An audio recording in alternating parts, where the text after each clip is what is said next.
So as you may know, well, nowadays there are a lot of types of nanoparticles that are being used in an increasing number of industrial and consumer products because of their special properties, special reactivity, or electrical or optical properties. So we can find cerium dioxide in diesel additives, titanium dioxide in sunscreens, or silver nanoparticles in textile or plastics. In any case, this increasing use of these engineered nanoparticles and nanomaterials implies that they are going to be released at some point of their life cycle into the environment. That is during their production, during their transport, use, or discard, and hence they are going to interact with the environment and with the human being.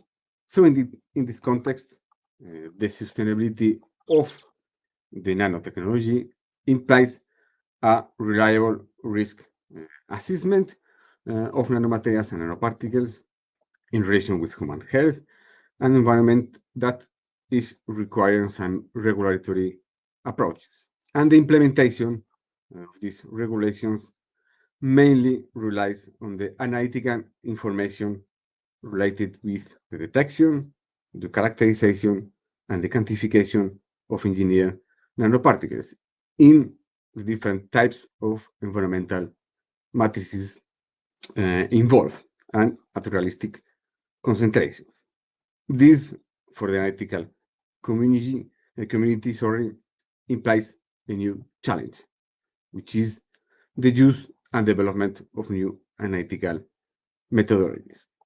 Some of the majority of available techniques right now, they are divided in mainly three categories. So we have some ensemble techniques like dynamic light scattering, small angle X-ray scattering, X-ray diffraction, counting techniques like electron microscopy, nanoparticle tracking analysis, or atomic force microscopy, or separation techniques like hydrodynamic chromatography, size exclusion chromatography, or field-through fractionation. But more than 10 years ago, a new technique emerged as an alternative of these techniques that very rapidly became very popular among the analytical community, which is the single particle inductively coupled plasma mass spectrometry, SP-ICP-MS. And why this technique became so popular?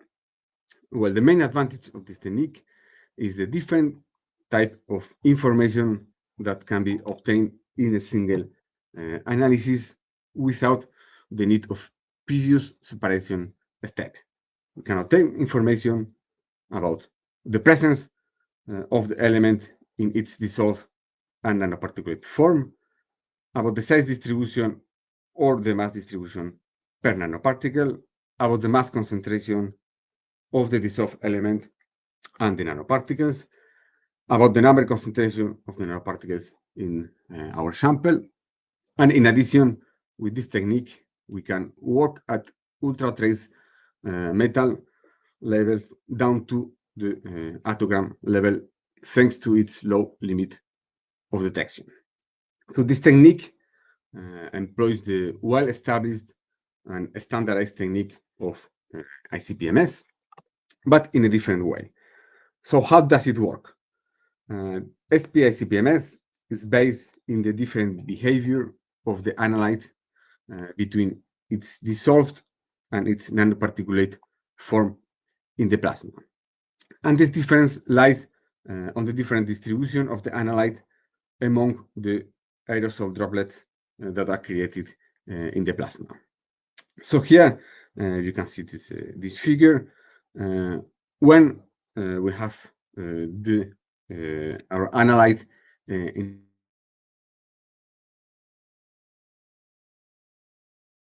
the soluble form, in the dissolved form, so we have a solution, and our element of interest is homogeneously distributed within the solution, even very low concentrations. So I mean that it's evenly distributed among drops of aerosol. So the mass of the element that enters the plasma per unit of time and later reach the detector can be considered constant, producing a steady signal during the reading period.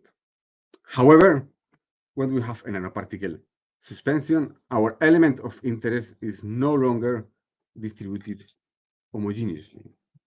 So it's only present as a discrete group of atoms and only in a small fraction of the droplets generated. Therefore, if a sufficiently diluted nanoparticle suspension is introduced into the plasma, when one nanoparticle that is contained in one droplet is vaporized, atomized, and ionized, it will produce a single pack of ions that will be later detected by the spectrometer as a single pulse or event. This requires some conditions. So we have to work at a very high frequency, data acquisition rate, and we have to work at very low concentration of nanoparticles, which in practice that means dwell times below 10 milliseconds per reading and concentrations below 10 to the 8 nanoparticles per liter. So our aim is to detect each of the nanoparticles that we introduce in the plasma as a unique pulse. If we fulfill these conditions, then the time scan that we obtain, the number of pulses is directly related to the nanoparticle number concentration in our sample. In addition, the intensity of each pulse is proportional to the number of atoms per nanoparticle, that is proportional to the mass of the analyte per nanoparticle and to the size of the nanoparticle, if we know the composition and shape of the nanoparticle. So this step from mass to size is not as straightforward as we might think, but I will come back to this issue later to explain it in detail. Now I will give you a brief overview about the evolution of single particle ICP-MS. So strictly speaking, the analysis in single particle mode started in the 90s of the last century with their use by inductively coupled plasma optical emission spectrometry. The methodology was initially adopted for the analysis of aerosols, suspended particles in air, microparticles, and cells. But the real conception of the technique was born in 2003, when the Gelch and Faberger published the first work establishing the theoretical basis of this SP-ICP-MS. Between 2003 and 2006, they demonstrated the feasibility of the technique for the analysis of colloids of thorium, zirconium, uranium, and gold. However, this technique had to wait several years in order to be rediscovered, notably as a consequence of the worldwide increase on the production and use of engineered nanomaterials. So this technique was rapidly identified by the analytical chemistry community as a valuable alternative for the analysis, that is detection, characterization, and quantification of engineered nanoparticles, and the interest especially raised after the publication of two fundamental studies in 2011. So it was the work of Laborda and collaborators who redefined the basis of this technique. This work was also the first study to demonstrate one of the main advantages of SP-ICP-MS, that is its capability to determine selectively the analyte in its dissolved and nanoparticulate form in a single analysis and without a previous separation step. So in this work, a synthetic sample containing 7 nanoparticles with sizes of 80 nanometers and dissolved silver, both physicochemical forms of silver, were correctly distinguished and characterized on the signal produced by SP-ICP-MS. Regarding the size characterization of silver nanoparticles, the study constructed a calibration curve with standards of the same chemical composition as the sample, that is silver, in order to determine the diameter of the nanoparticles. However, this strategy has a major drawback: the limited availability of well-characterized standards, that is, with known signs for any kind of nanoparticles. But in order to solve that, the group of PACE developed a procedure based on the use of dissolved standards of the same element analyzed in order to determine the mass of the particle and later the diameter. But this procedure implies the determination of one of the key concepts in SP-ICP-MS, which is the transport efficiency. The transport efficiency, it's a parameter defined as the ratio between the nanoparticles detected with respect to the nanoparticles introduced in the nebulizer, and it is usually estimated by using a nanoparticle standard of known nanoparticle concentration and known size. The most standards used are those produced by the NIST, are gold nanoparticles of 30 and 60 nanometers, and more recently, the reference material produced by the National Measurement Laboratory in the UK at the facilities of the LGC, which are it's a suspension of gold nanoparticles of 30 nanometers, and it's the only existing material with a certified value for the nanoparticle number concentration. In any case, there are three methods to experimentally determine the transport efficiency, which are the waste collection method, the particle size method, and the particle frequency method, being the two last ones the most used. So we'll explain briefly each of these methods. The first one, the particle size method, is based on the preparation of a calibration curve of reference nanoparticles. So usually, as I said before, gold nanoparticles. And the preparation also of calibration curve with the same element in its dissolved form. If the condition of one particle detected per reading time is fulfilled, the intensity signal obtained by the mass spectrometry is related to the mass of a single nanoparticle. Equally, we have the calibration of the dissolved gold, establishing the relation between the mass of gold and the intensity obtained by the spectrometer. If we assume an ionization efficiency for the nanoparticles of 100%, so it means that all the nanoparticles are ionized and detected later. If we assume that the atoms coming from a solution of the dissolved standard and the atoms coming from a suspension of nanoparticles behave in the same way inside the plasma for the same element, the difference between the two slopes of both calibration curves, can be only explained by the transport efficiency.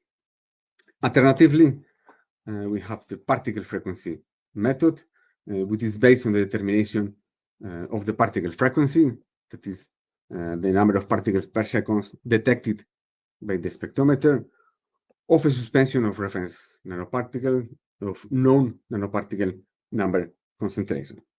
In that case, the transport efficiency is calculated through the following equation, with F is the particle frequency detected, Q is the sample uptake flow, and N is the nanoparticle number concentration of the reference material. So as I said before, in SP-ICP-MS, the production of accurate quantitative data lies on the assumption that each pulse that we obtain in the time scan is produced by one nanoparticle. This assumption is directly governed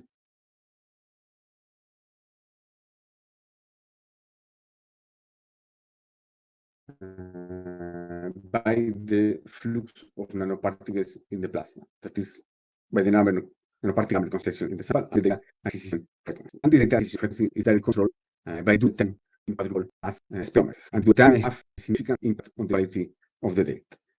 Usually, the cloud of ions that is produced by a single nanoparticle that is vaporized, atomized, and ionized in the plasma generates a signal that lasts around 500 microseconds.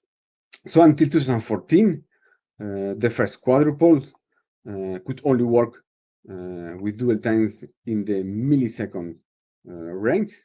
That means that the signal was registered as a single pulse. And hence there was some chances, some risk to measure two nanoparticles as if they were only one. However, the last generation of ICP-MS instruments from 2014 incorporated fast scanning quadrupoles with dual times at the range of microseconds. And working with these fast quadrupoles, we are able to register the pack of ions not as a single pulses, but as a transient signals, therefore obtaining the profile of the peak. So here in the figure, each point corresponds to a single measurement. This involves a number of advantages, like, for example, reducing the uncertainty of the results.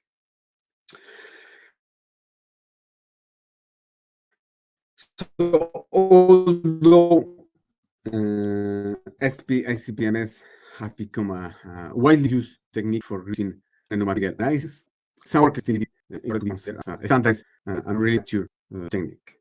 During these years, there were some attempts, there were some works that have tested different metrological parameters of SP-ICP-MS, allowing some advance toward the total validation of the technique. And talking, for example, about different inter-laboratory studies that have been performed in order to determine the repeatability, the reproducibility, or the transferability of the technique between laboratories. What is more, in 2017, ISO published a document describing a method for the detection of nanoparticles in aqueous suspensions for the characterization of the particle number, the particle mass concentration, and the number-based size distribution using SP-ICP-MS in order to determine the mass of individual nanoparticles and ionic concentrations. In a second version, in 2014, a new document was released specifying some parameters, some conditions, and some considerations for the reliable detection, characterization, and quantification of nano-objects in aqueous suspensions by SP-ICP-MS. So that means that the technique is evolving towards reaching the status of a mature technique in the following years. So, after this brief overview of the evolution of the technique, I will enter more in detail on how it works, so some fundamentals of the technique. So, as I said at the beginning, this technique can provide a lot of information. But how? Well, let's start from the beginning. Typically, when we work in SP-ICP-MS mode, each sample that contains nanoparticle is measured by monitoring the element of interest, like in normal ICP-MS, according to the corresponding mass-to-charge ratio. But in this case, we measure during several seconds or even minutes in order to acquire statistically significant data. And this results in a time scan. Here we have different options according to different scenarios that we can have. This visual inspection of the time scan that we obtain can give us already some qualitative information about the presence of the particle form and or the dissolved form of the charged element. So let's take a look to the different examples. In the first figure, on the top left, we have the signal obtained after the analysis of a blank. So that means that the sample not containing the target element in any of its form. And we only see the noise registered as a signal. If we have a sample that contains only the dissolved species, is the figure on the top right. So we have just a steady signal coming from the dissolved ions of our element. If we have nanoparticles in our sample, we'll get a figure like this one in the bottom left, with a significant number of signal pulses above the background. And finally, we can have nanoparticles and dissolved species in the same sample. So in that case, what we have is a number of signals also observed above the signal background, but the signal background it's higher, which corresponds to the presence of the species in its dissolved form. So already just the visualization of the time scan is very useful for scanning screening purposes. In addition, the frequency of the detected pulses is directly related with the nanoparticle number concentration in the sample, allowing to obtain quantitative information. But we need to discriminate the signals coming from the nanoparticles and the signals due to this background or the presence of the dissolved element. For that, usually we calculate mathematically a threshold. There is still not consensus about with the exact calculation, but usually it's considered as the baseline plus 3 or 5 times the standard deviation of this baseline. So then all the signals obtained above this threshold are considered as coming from nanoparticles. So with this, just counting the number of signals above this threshold, we can obtain information about the concentration, the number of nanoparticle concentration in the sample. In addition, the sum of all the signals above the threshold is directly related to the total mass concentration of nanoparticles in the samples, while the signal below the threshold is related to the mass concentration of the dissolved element. To get more information, the scans registered as a function of time can be transformed into frequency histograms just by plotting the number of pulses for each pulse intensity. In these histograms, we can get at least 2 distributions. The first one will correspond to the background or to the presence of the dissolved analyte, and the second will correspond to nanoparticles themselves. For this histogram, we can get more information by using the dissolved standard of the element and knowing some parameters like the transport efficiency I talked about before and the sample flow rate. We can transform this into a mass distribution histogram that corresponds to the mass of the element per particle, the element that we are monitoring. But then how to transform this into size? We cannot do this directly. We need some additional information. So we need to know the composition of the particles, its shape, and its density. And sometimes to get this information, we need some complementary techniques. From this level one, we cannot size the particles.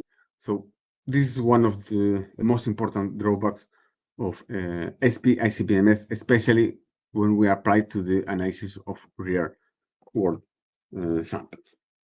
So to finish with this first part, here more or less is a summary of what I just say. So basically, when we analyze our sample by SP-ICP-MS, we get a time scan. We need to calculate a threshold. So then all the signals above this threshold can be considered signals coming from nanoparticles, and they are directly related with the nanoparticle number and concentration. The sum of all the signal can also allow us through the use of a calibration curve to obtain information about the mass concentration of the dissolved element and the mass concentration of the nanoparticles. And we can transform this time scan into histograms. Also using the threshold, we isolate the distribution that comes from the nanoparticles. With the calibration curve, we can transform this into the distribution of the mass of the element per particle. And if we know the composition, the density, and the shape, we can get the size distribution of the nanoparticles in our sample. So now we pass to the second part of my presentation, which are some usual applications of SP-ICP-MS. So during the last year, it has been applied to several applications, to several matrices, like the study of the presence of nanoparticles in food, in exposed organisms, the uptake of nanoparticles by plants, the occurrence in environmental waters, some new applications that I will talk about later. And there is a variation of the SP-ICP-MS that is called single-cell ICP-MS that allows to determine the amount of metals per individual cell. But I will not talk about this today. For this, I will need another 50 minutes of webinar. So in order to give you some examples concerning the analysis of nanoparticles in environmental matrices, we can talk about different scenarios of increasing complexity. Tomorrow, we can talk about 4 different scenarios that I have here. I will explain you each of the scenarios with one real example that I have faced during my career. So the first one is the easiest one, is when we get samples that have been spiked with standards of known size and with the size above the limit of detection of the technique. So in this study, we wanted to characterize the uptake of platinum nanoparticles with sizes around 70 nanometers by 2 edible plants. So in this study, these 2 plants were treated with a suspension of 70 nanometers platinum nanoparticles. After some time, different samples of the plants were subjected to an enzymatic digestion in order to extract the nanoparticles, and later they were analyzed by SP-ICP-MS. Of course, as for any other analytical technique, the sample preparation is very important. In this case, it's absolutely mandatory to preserve the nature of the nanoparticles. That we need to avoid any process of dissolution or agglomeration of the nanoparticles during the sample preparation. Otherwise, the information that we'll obtain will not be reliable. In the case of the plant tissues, we optimize the protocol based on an enzymatic digestion. So the tissue of the plant was homogenized with a compound of citrate. Later, was put in contact with an enzyme during 24 hours, incubated at 37 degrees. Later, the samples were filtrated and analyzed by single particle ICP-MS. So the first thing is the time scan. Here I show you the time scans of the different parts of the plant. We have the roots, the stems, the leaves, and the cotyledons. The first thing that we see is pulses in all the samples. We have detected the presence of nanoparticles in all our samples, including the above ground organs. That means that nanoparticles have been transported to these organs. In addition, counting the pulses, we could quantify the amount of nanoparticles in each of the tissues. In order to have information about the size, here, as I said before, is the easiest case. We are working with the standards where we know the composition, we know the shape, and we know the size. And the size is above the limit of detection. So we can directly obtain size distribution. This is one of the examples for the leaves of one of the plants. And what we can observe a main distribution at 68 nanometers, which is the nominal diameter. That means that the nanoparticles have been taken up and transported intact. But we observe also second distribution with higher size, which indicates that they're having some agglomeration process. But also, we see or we don't see the signal corresponding that would correspond to dissolved platinum that confirm that nanoparticles did not go any dissolution during the transport in the plant.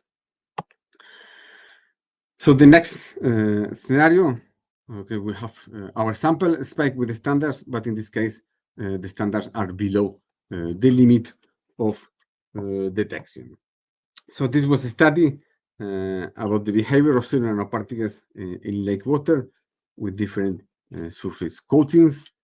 So we have two silver nanoparticles of 50 nanometers and 20 nanometers with three different coating agents that were put in contact with different organic matter like lake water, humic acid, and extracellular polymeric substances, and later analyzed by SP-ICP-MS.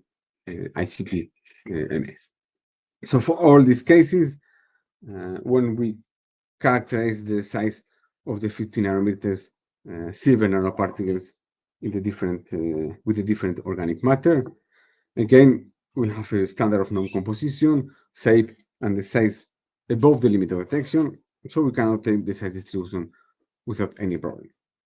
But when we wanted to characterize the 20 nanometer silver nanoparticles, here we have a small issue, is that the size is below the limit of detection. What we can see here in this size histogram, it's more or less half of the distribution. You say distributions, even for standards, are not very monodispersed. So usually it goes between 15, 30 nanometers, something like that. So we can only see the part of the distribution that goes above 20, 25 nanometers, but we are missing half of the information. So in this case, SP-ICP-MS is not enough. So we analyze the samples by another technique that is called asymmetric flow field for fractionation, coupled to an UV-Vis detector. For those who don't know the asymmetric flow field for fractionation, just to explain briefly, in these techniques, the particles are separated in a thin and open channel where a cross flow is applied and where a laminar flow is established. So the nanoparticles will reach an equilibrium position depending on their diffusion coefficient. That is, smaller particles will diffuse more easily, so they move higher in the channel. And then due to the parabolic profile of the flow across the channel, the small particles will move faster, so they will be eluded first and detected. In addition, there is an existing relationship between the retention time and the diffusion of the nanoparticle, and hence with the hydrodynamic diameter as predicted by the Stokes law. In any case, thanks to this technique, we're able to obtain the whole size distribution of the nanoparticles in order to complement information obtained by SP-ICP-MS. The next scenario is when we face a sample of naturally occurring nanoparticles. In this case, we are not spiking our sample with the standards, but we have some nanoparticles that are produced naturally. In the example I'm going to show you, we studied selenium-rich yeast in order to confirm the occurrence of selenium nanoparticles in this food supplement. Usually when a selenized yeast is analyzed in order to get information about the speciation of selenium, well, samples are digested with some enzymes, followed by an SDS extraction, and later prior to the isolation of the selenoproteins, usually by size exclusion, ICP-MS. However, in this case, we notice that the chromatograms obtained saw significant peak at the void volume that did not correspond to any selenoprotein.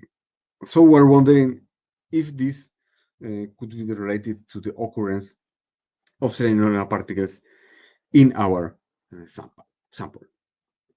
So this fraction corresponding to the unknown peak was collected after the column and was directly analyzed by SP-ICP-MS. And we obtained this time scan with all these pulses above the background. So already we had the proof that we had selenium bearing nanoparticles. And we could get the intensity histogram. But what about information about the size of these nanoparticles? In this case, as they are not standards, we didn't have any information. So in order to get the size, we need to know first the nature of these particles. So this fraction was also analyzed by time and by ETS. We saw spheric particles whose composition was associated to element selenium. So once the composition and the shape of the nanoparticles were determined, the time scans could be transformed into size distribution using the density of the solution and the formula of the sphere, obtaining the following size distribution with an average diameter of 97 nanometers, which was in good agreement with the data from 10. And finally, the most complex scenario, and the most recent one, is the analysis of carbon-based nanoparticles. Because till now, I have shown you, or have tried to show you, that this technique works pretty well for inorganic nanoparticles, for metallic nanoparticles, thanks to its excellent sensitivity with detections at the attogram level, allowing the characterization of nanoparticles with sizes down to 10 nanometers, depending on the element that we are measuring. But this is not so good for carbon-based nanoparticles, mainly because carbon is not sensitive enough towards ICP-MS due to its low ionization efficiency and high ionization potential. In addition, there is a big background of carbon-12 due to the presence of dissolved carbon in water and the carbon in air. An alternative to monitor carbon-13, but we lose some sensitivity because the abundance of carbon-13 is just 1.1%. So there was some attempts 4 years ago, like for example the work of Laborde and collaborators that try to characterize microplastics by monitoring carbon-13, achieving some detection of microplastics in the range between 1.2 and 5 micrometers. Also monitoring the carbon-13 isotope. And this method was successfully applied to the screening of microplastics released from food packaging and in personal care products.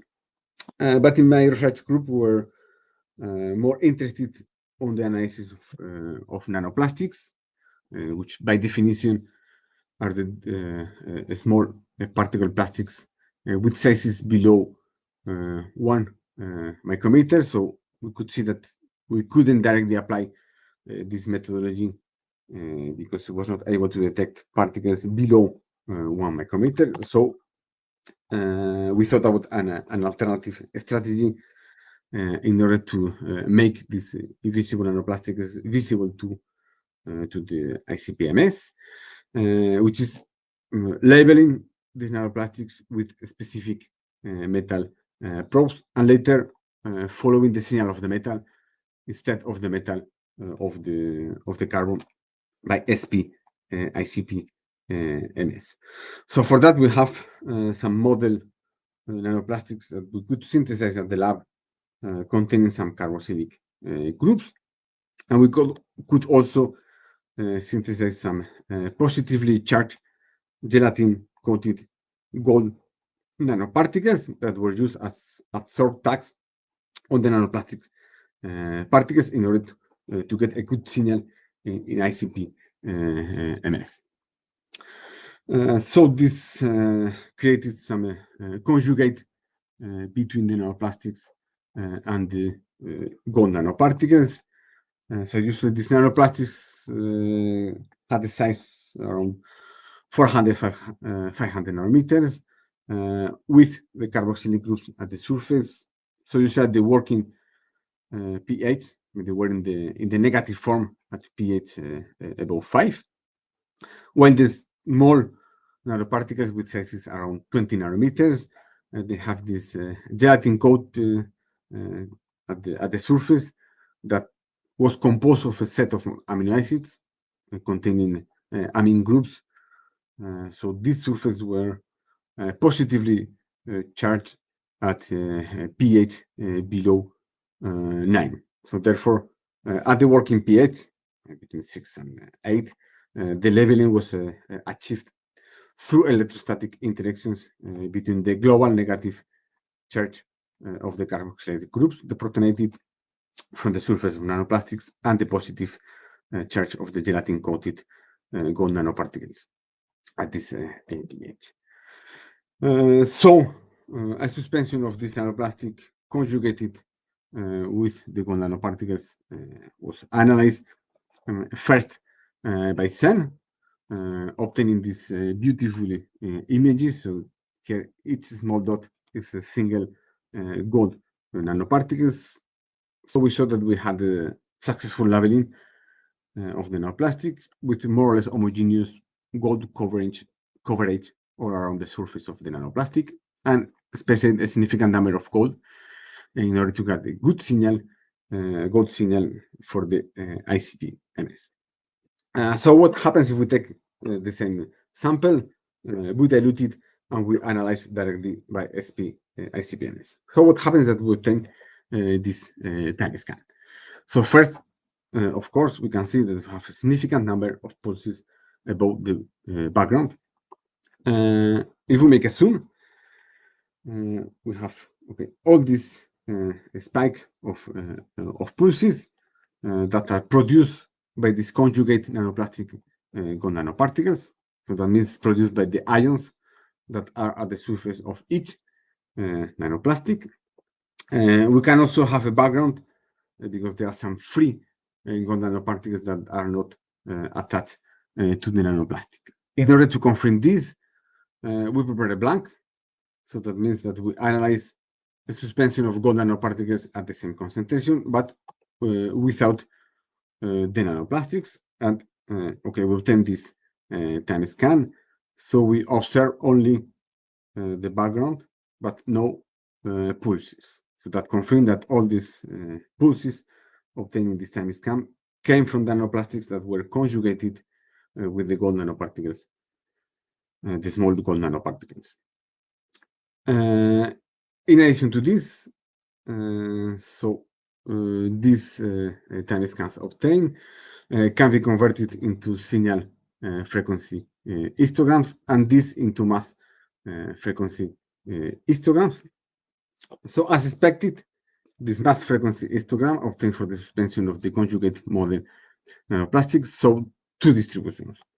The first one, it was due to the gold nanoparticles that were free, so not attached to nanoplastics, and corresponds to the background. And the second one corresponded to the conjugate nanoplastics gold nanoparticles. which corresponds to the pulses obtained in the time scan. In order to quantify with accuracy, as I told you before, we need to discriminate between both signals. That means the signals coming from nanoplastics covered with gold and the signal from the free gold. So for that, we calculate the threshold. So all the signals above the threshold correspond to the nanoplastics in the solution. With this threshold, we were able to experimentally calculate the concentration of nanoplastics in our sample, which was in good agreement with the theoretical one. In addition to this, we tested this methodology in different water samples, like drinking water, tap water, and river water. And we also detect and quantify the nanoplastics in these samples, and we were well quantified in all the matrix study. This strategy has also a drawback, because in some matrices, in some context, with this presence of the gold at the surface, it can make some interference with our study, especially for environmental study. So more recently, we follow another strategy, which is also monitoring a metallic signature, also gold, but in this case, the gold is inside the nanoplastic. In this case, we need a nanoplastic with one nanoparticle of gold inside.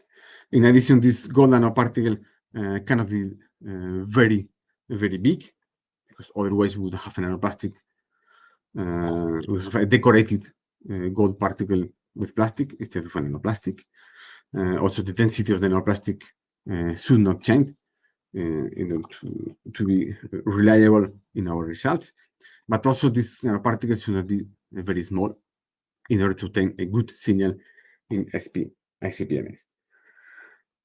So this strategy was following work in collaboration with Unicamp, with the group of Marco. So this corresponds to the thesis of Aline Martins de Andrade that will have the defense in 3 weeks. So these results have not been published yet, so I will not enter very much in detail, but just to show just a matter of example, this was the study of the transport and bioaccessibility of nanoplastics in the Brazilian latosol by assessment of the poor water. So basically, some Brazilian latosol was spiked with these nanoparticles with the gold inside at different concentrations, with or without the presence of another contaminant like silver nanoparticles. This was left for 50 days, and we made 2 different approaches. One, the qualitative approach, is that we were sampling the pore water after 1, 2, 3, 10, 20, and 50 days of the experiment. And also, at the end of the experiment, after 50 days, we made a quantitative approach by centrifugation, the upper part of the soil and the lower part of the soil, and analysis by SP-ICP-MS. So briefly, for the qualitative approach, we showed that this technique was able to detect very, very low concentration of nanoplastics in the pore water. We showed that nanoplastics after the first days were translocated across the soil column. Also, some evidence that the translocation depends with a little with the field capacities. Nanoplastics are able to translocate even with low field capacity of the soil, and also some effect because of the presence of silver nanoparticles. For the quantitative approach, we optimize some extraction procedure in order to extract the nanoparticles from the soil after 50 days of exposure, and we show some differences depending on the concentration of nanoplastics spiked added to the soil, and we also showed that the viability decreased for the 100% field capacity experiments, which may indicate some binding of the nanoplastics with the solid phase of the soil. In any case, this is my last example. Yes, I hope I have managed to pass you some messages. Sorry, like single particle, of course, is a powerful technique that SP-ICP-MS is able to detect the particulate form of elements at very low concentrations that can be successfully applied for the analysis of nanoparticles, at different environmental compartments. However, it has some limitations that we must be aware of. This technique cannot size unknown particles by itself, so sometimes it might be used in combination with other characterization techniques, especially for the analysis of real-world samples. So finally, the last question, where this technique is going, can it become a mature technique? Well, my answer is yes, but we have to keep a step back. We need to be aware of some of the weaknesses. We might pay attention to some different questions sometimes we overlook, like about it's true that the same behavior for the analyte in the dissolved and nanoparticulate form. If the nanoparticles completely spray, the nebulization of the different particles. Also, we need some dedicated software. There's still some room for improvement. This must be done through direct contact between users and manufacturers, but this is something that's it's on the way, I would say. So that's all from my side. I would like to thank you again, Marco and Luis, for the invitation, and of course to all of you for your attention.